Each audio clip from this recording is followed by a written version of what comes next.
ബിരിയാണിയാണ് ഇന്ന് വയ്ക്കുന്നത്. അപ്പോൾ അതിനായിട്ട് ബിരിയാണിക്ക് വേണ്ടുന്ന സാധനങ്ങളൊക്കെ എടുത്ത് വെച്ചിട്ടുണ്ട്. സവോള, തക്കാളി, വെളുത്തുള്ളി, ഇഞ്ചി. ഇത് ഞാനിപ്പോൾ ഗരം മസാല പൊടിച്ചെടുത്തതാണ്. എണ്ണ ഒഴിച്ചു. വെളുത്തുള്ളി, ഇഞ്ചി. സാധാരണയിൽ വ്യത്യാസമായിട്ട് ഞാൻ ഈ മസാലയിലാണ് ഇത് ഉണ്ടാക്കുന്നത്. എന്താണ്, ഇഞ്ചി, പച്ചമുളക് സാധാരണ കുറച്ച് മതി. നമ്മൾ ഇച്ചിരി കൂടുതൽ എടുത്തിട്ടുണ്ട്. ഇതിനകത്ത് മല്ലിപ്പൊടി, മുളക് പൊടി സംഭവം ചേർക്കുന്നില്ല. പച്ചമുളകായിരിക്കും ഇതിൻ്റെ മെയിൻ സംഭവം. അപ്പോൾ നമ്മുടെ ഇഞ്ചി, വെളുത്തുള്ളി കൂട്ടാണ്. ഇത്തിരി അധികം എടുത്തിട്ടുണ്ട്. 1 കിലോ അരിയുടെ ബിരിയാണി ഉണ്ടാക്കിക്കൊണ്ടിരിക്കുന്നത്. പെട്ടെന്ന് മൂത്ത് കിട്ടും. കുറച്ച് പൊടി ഇട്ട് കൊടുത്താൽ നമുക്ക് ഇതിന് മസാല വേണമല്ലോ. 1 കിലോ സവാള എടുത്തിട്ടുണ്ട്. 1 കിലോ അരിയുടെ ബിരിയാണിക്ക് 1 കിലോ സവാള തന്നെ എടുത്തിട്ടുണ്ട്. വെളുത്തുള്ളി, ഉള്ളിയൊക്കെ കുറച്ചൊന്ന് പാകമായിട്ടുണ്ട്. കുറച്ച് മഞ്ഞൾപ്പൊടി ഇട്ടിട്ടുണ്ട്. എന്നിട്ട്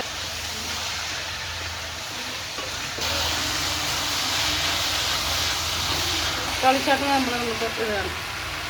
ഇതൊരു 1/4 കിലോ തക്കാളി എടുത്തിട്ടുണ്ട്. നല്ല മിക്സ് ആയിക്കോട്ടെ. അതിന് ബാക്കി ചേരുവകളുണ്ട്. അത് നമുക്ക് എടുത്തുകൊണ്ട് വരാം. അപ്പോഴേക്കും ഇതൊന്ന് നല്ല മിക്സ് ആയിക്കോട്ടെ. നമ്മുടെ ഉള്ളി, ഇഞ്ചി, വെളുത്തുള്ളി, തക്കാളിയൊക്കെ നല്ല കുഴമ്പ് പരുവത്തിലായിട്ടുണ്ട്. അതിനകത്തേക്ക് നമ്മൾ ഒരു 5-6 പച്ചമുളക്. നല്ല എരിവുള്ള മുളകാണ്. കുറച്ച് ചതച്ച മസാല ചേർത്ത്, കുറച്ച് പുതിന, കുറച്ച് മല്ലി, കുറച്ച് ചേർക്കുന്നുള്ളൂ.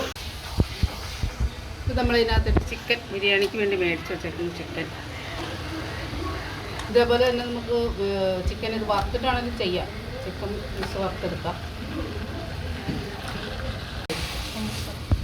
നമ്മുടെ പച്ചമുളകിന് നല്ല എരിവുണ്ട്.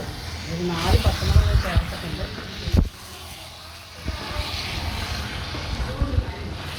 നല്ലതൊന്ന് ഇപ്പോൾ ഇതിൻ്റെ ചിക്കൻ്റെ വെള്ളത്തിൽ, ചിക്കന് വെള്ളമുണ്ടെന്ന് അറിയാമല്ലോ, എല്ലാവർക്കും അറിയാം. അപ്പോൾ ഈ വെള്ളത്തിൽ തന്നെ ഇത് വേകണം. വേഗം വേണ്ടിയിട്ട് ഇതെല്ലാം കൂടെ മിക്സ് ചെയ്ത് സെറ്റാക്കിയിട്ടുണ്ട്.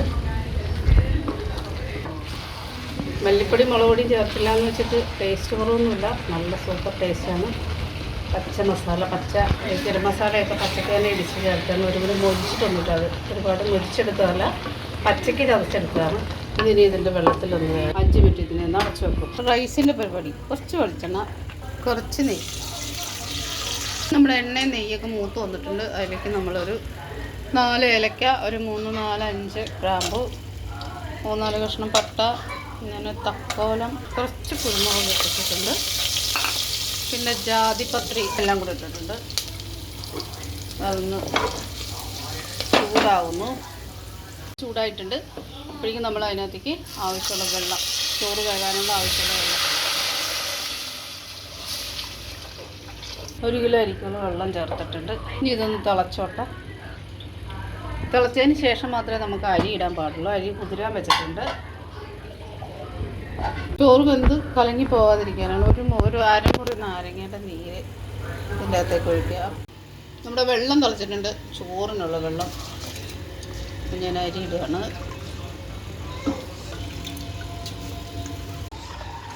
ഇതിപ്പോൾ തിളയ്ക്കുമ്പോൾ തന്നെ ചോറ് വെന്ത് ഒരു ഹാഫ് ബോയിലായിട്ട് വരും. അതിന് കറക്കാക്കിയാണ് വെള്ളം വെച്ചിരിക്കുന്നത്. മസാല ഒക്കെ അതിനകത്ത് മസാലയ്ക്കകത്ത് വെള്ളമൊക്കെ വന്നിട്ടുണ്ട്. ചിക്കൻ്റെ വെള്ളമാണ് കേട്ടോ. ഇതിൻ്റെ മേളിലെ വെള്ളമുള്ളൂ. ഇതിനകത്ത് ആക്കിയത് ചിക്കനൊക്കെ വെന്തിട്ടുണ്ട്. ഈ സാധനത്തിന് ഞാൻ ഇപ്പം ഇറക്കാൻ പോവാണ്. ഇറക്കത്തിന് ഇത് നെയ്യിൽ അണ്ടിപ്പരിപ്പ്, മുന്തിരി മൂപ്പിച്ചെടുക്കണം. മുന്തിരി കുറച്ച് കൂടുതലുണ്ട്, കുഴപ്പമില്ല.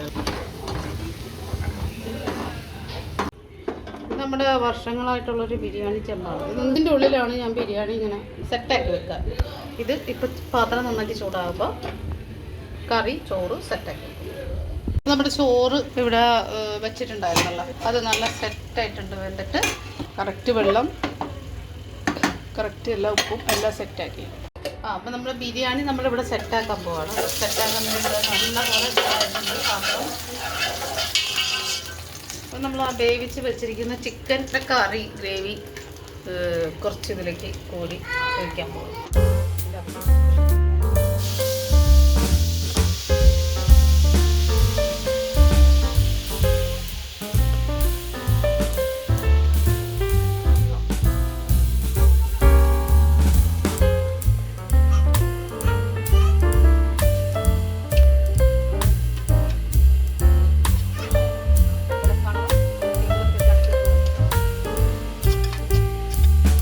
എല്ലാവർക്കും കാണാമല്ലോ.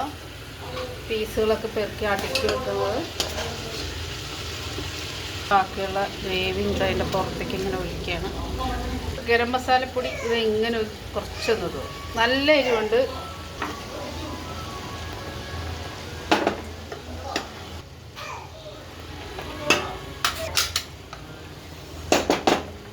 ഇടയ്ക്ക് നമ്മളൊരു ഇത്തിരി ഗരം മസാലപ്പൊടി ഇട്ടു, കുറച്ച് അണ്ടിപ്പരിപ്പ് മുന്തിരി ഇട്ടു, കുറച്ച് പുതിന ഇട്ടു, കുറച്ച് മല്ലിയില ഇട്ടു.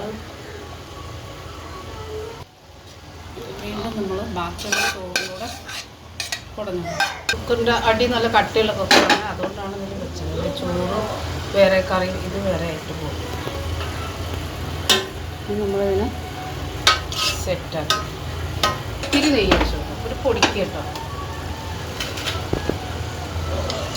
ബിരിയാണി എന്ന് പറഞ്ഞാൽ തന്നെ നെയ്യുടെ സംഭവമാകുന്നില്ല. നമ്മളിതിന് വെച്ചിട്ട് ഗരം മസാല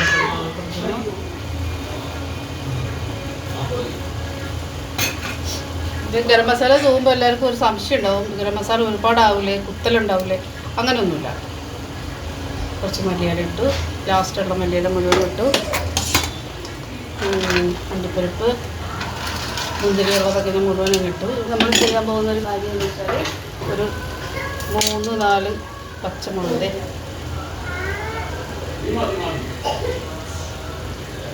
നമ്മൾ വെച്ച് കൊടുക്കുന്നു. ഒരു 5 എണ്ണം വെച്ചിട്ടുണ്ട് കേട്ടോ. നമ്മൾ ചോറ് അടുപ്പിലൊക്കെ നല്ല കനമുള്ള പാത്രമാണ് കേട്ടോ ഇത്. അപ്പോൾ ഞാൻ ഇങ്ങനെ മൂടി വെക്കുന്നു. ചെറിയ തീയിലാണ് വെച്ചിരിക്കുന്നത്. ഇപ്പോൾ എല്ലാവരും ശ്രദ്ധിക്കുക, അതായത് നമ്മുടെ ബിരിയാണി ആവിയൊക്കെ വന്നു, ആവിയൊക്കെ പൊങ്ങി വരുന്നുണ്ട്, എല്ലാം സെറ്റായിട്ടുണ്ട്. വെറുതെ പച്ചമുളക് ഞാൻ പറഞ്ഞില്ലേ, ഇതാണ് ഇതിൻ്റെ പാകം. പച്ചമുളക് നല്ല വാടി സെറ്റായിട്ടിരിക്കുന്നു. പച്ചമുളക് നമ്മൾ കുത്തി വെച്ചതായിരുന്നു. അതിങ്ങനെ വെന്തതേ തൊട്ട് കഴിഞ്ഞാൽ ഇങ്ങനെ അമുങ്ങിപ്പോകും. അതാണ് അതിൻ്റെ ഒരു പാകം. അവർക്ക് ഞാൻ ബിരിയാണി വേറെ കൊടുക്കാൻ പോവാണ്. അവർക്ക് ബിരിയാണി ചോറ് ബിരിയാണി എന്ന് പറയുന്നത്. മസാലയൊന്നും ചേർത്ത് കൊളാക്കിയിട്ടില്ല. ഇത് പച്ച മസാലയാണ്. അതിനകത്ത് ഒരു കാര്യം ഞാൻ മറന്നു പോയിട്ടുണ്ട്. നമ്മൾ കുറച്ച് കസ്കസ് അണ്ടിപ്പരിപ്പ് അരച്ച് ചേർക്കില്ല, അത് ഞാൻ വിട്ടുപോയായിരുന്നു. അത് ഞാൻ ചേർത്തു പിന്നീട്. എല്ലാവരും ഇതൊന്ന് ട്രൈ ചെയ്ത് നോക്കുക. പച്ച മസാല മല്ലിപ്പൊടി മുളക് പൊടി ചേർക്കാത്തൊരു ബിരിയാണിയാണ്. എല്ലാവരും ട്രൈ ചെയ്ത് നോക്കുക. ലൈക്ക് ചെയ്യുക, ഷെയർ ചെയ്യുക, സപ്പോർട്ട് ചെയ്യുക. കമൻറ്റുകൾ നല്ലതായാലും മോശമായാലും ഇടാൻ മറക്കണ്ട.